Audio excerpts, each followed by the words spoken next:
Hey guys, welcome back to the channel, and this is how to create checkbox in a Google Spreadsheet.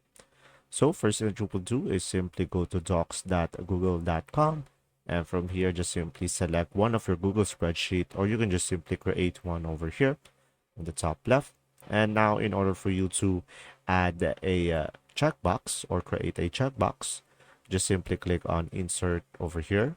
But first, just simply select a cell, and now from here go for insert, and now on the drop down you should be able to see here checkbox. So just simply click on this checkbox, and from here you should be able to have this checkbox over here.